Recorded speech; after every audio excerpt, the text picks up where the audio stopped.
انس بن مالک فرمانے لگے کہ ابھی حضور نے نماز عصر کے بعد تلاوت فرمائی ہے اقترب للناس حسابهم وهم فی غفلۃ معرضون۔ اللہ فرماتا ہے لوگوں کے حساب کا وقت قریب آ گیا ہے، ابھی بھی وہ غافل ہو کے منہ پھیرے ہوئے ہیں، حساب کا ٹائم آ گیا۔ یہ ابھی نازل ہوئی آیت اور حضور نے پڑھ کے سنائی ہے۔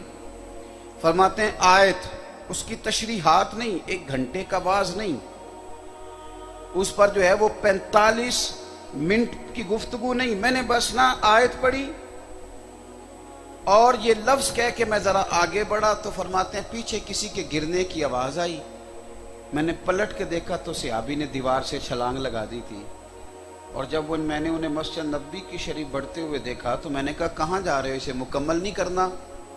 تو فرمانے لگے ابھی تو آپ نے بتایا ہے کہ حساب کا وقت قریب آ گیا، ادھر حساب کا وقت قریب آ گیا اور میں مکان بناتا رہوں؟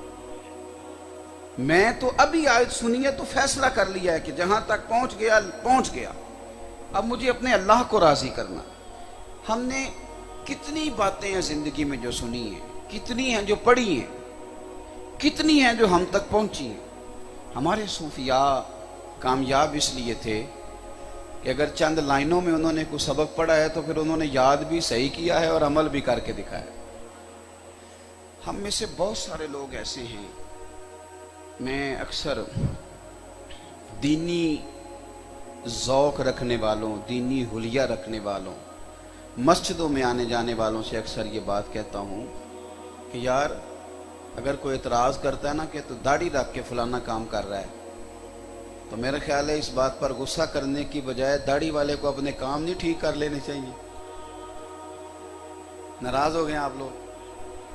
ایک شخص کہتا ہے کہ تو امامہ باندھا ہوا ہے، کل تو دین کی دعوت دے رہا تھا اور آج تو یہاں کھڑا ہے، تو میرا خیال ہے کہ اس کی اس بات کو غلط رنگ دینے کی بجائے اگر تو ہم نے اصلاح لینی ہے تو پھر بہرحال ہمیں کیا کرنا چاہیے؟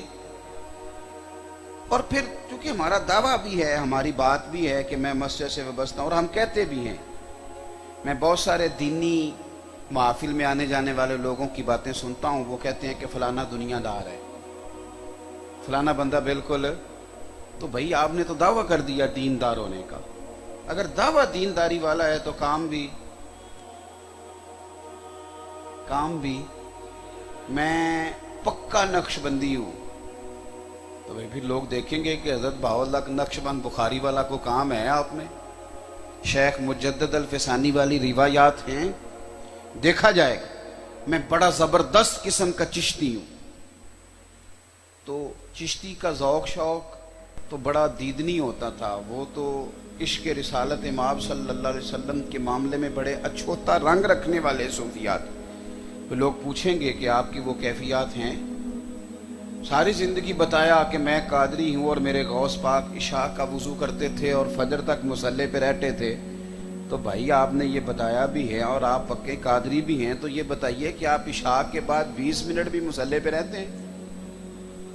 یہ تو آپ نے ابھی بتایا کہ غوث پاک فجر سے لے کر عشاء سے لے کر فجر تک رہتے تھے، تو آپ صرف یہ بتا دیں کہ آپ آدھا گھنٹہ بھی نفل کے لیے رہتے ہیں فرضوں کے علاوہ؟ مطلب یہ کہ دعوے کرنا اور ہمارا یہ کہنا یہ ثابت تب کرے گا جب ہمارے اخلاقیات میں اس کا اثر بھی آئے۔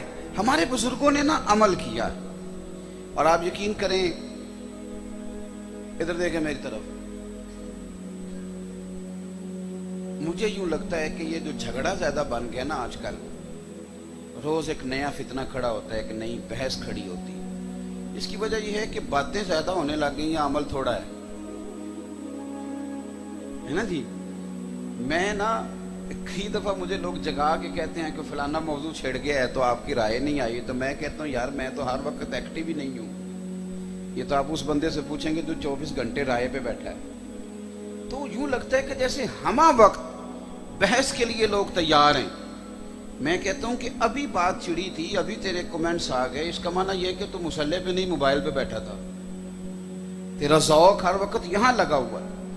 کچھ اپنی زندگی میں ایک بات آپ سے چھوٹی سی کر لوں، ناراض تو نہیں ہو جائیں گے جو گھور رہے ہیں بیچ بیچ میں سے؟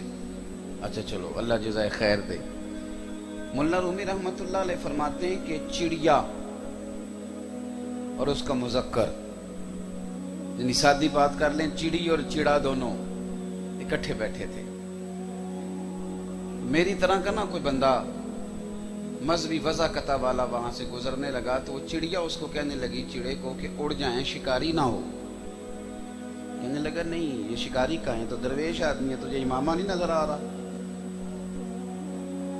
داڑھی نہیں دکھائی دے رہی؟ تو شریف آدمی ہے۔ اس نے کہا اڑ نہ جائیں، ڈر ہی لگ رہا ہے۔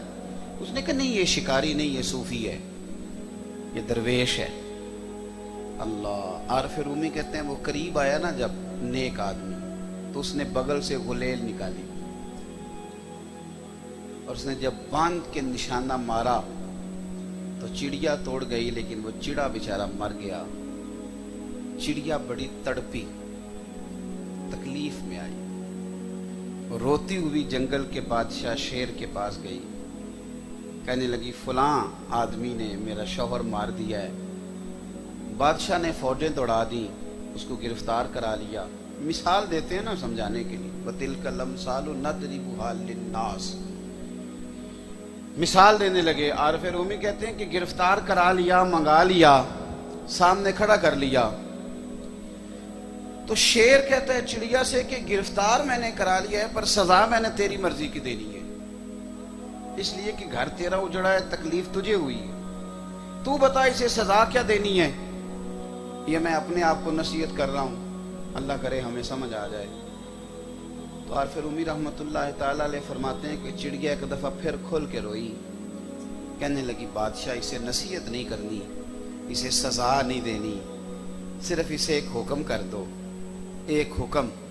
اس نے کہا وہ کیا؟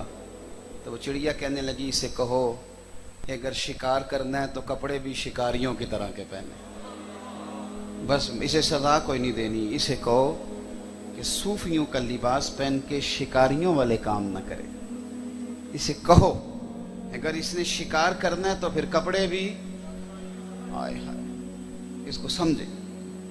جے کر یار دے نام دا ملے مینا، او بھائی سمجھو اس بات۔ بہت سارے لوگ ایسے ہیں کہ جو عمل کے راستے سے بڑی دور چلے گئے، ہم نے سیکھا بھی، ہم نے مانا بھی، ہم نے سمجھا بھی، ہم نے تسلیم بھی کیا۔ حضرت بایزید بسطامی رحمۃ اللہ علیہ کا زمانہ مبارکہ تھا، ایک مسلمان کی ایک یہودی سے دوستی تھی، تو اس نے اس یہودی کو کہا کہ تم مسلمان ہو جا یار، اتنے ہمارے گہرے تعلقات ہیں۔ تو یہودی کہنے لگا میں نے تو دو طرح کے اسلام دیکھیں، ایک وہ جس پہ تو عمل کرتا ہے اور ایک وہ جس پہ حضرت بایزید عمل کرتا ہے۔ اگر تو اسلام وہ ہے جس پہ تو عمل کرتا ہے تو فرق کوئی نہیں، میں اگر معاذ اللہ شراب خانے جاتا ہوں تو بھی جاتا ہے، اگر میں جھوٹ بولتا ہوں تو یہ عادت کبھی تیرے اندر بھی پائی جاتی ہے، فرق کیا ہے؟ صرف ایک کلمہ پڑھنے کا۔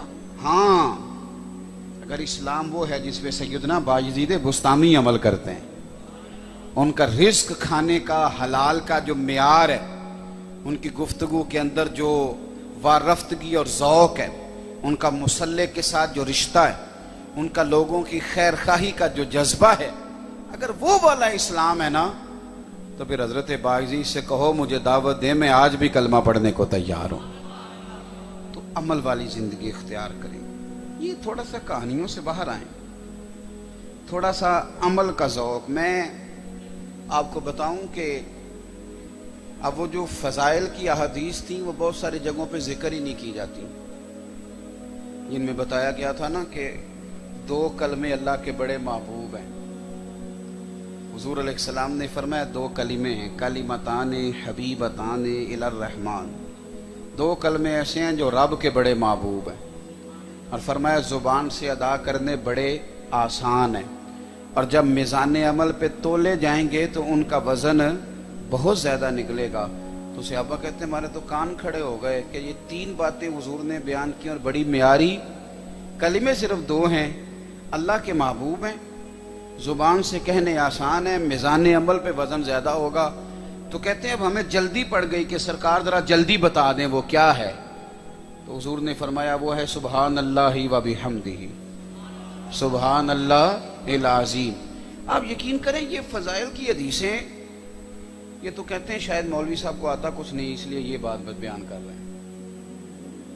اگر وہ کبھی یہ فضیلت سنانی شروع کر دینا کہ 3 دفعہ سورۃ اخلاص پڑھو تو پورا قرآن پڑھنے کا ثواب، تو ہمارے ہاں یہ سمجھا جاتا یہ چھوٹا مولوی ہے، اس لیے کہ بڑا ہوتا تو نقطے بیان کرتا، بڑے بڑے نقطے بیان کرتا۔ یہ تو بتا رہا ہے کہ سورت فاتحہ پڑھیں تو اس میں شفا ہے، یہ تو بتا رہا ہے کہ سورت بقرہ پڑھیں تو گھر میں شیطان اور جن، یہ تو چھوٹی باتیں شاید، معاذ اللہ استغفر اللہ، نقل کفر نہ باشا۔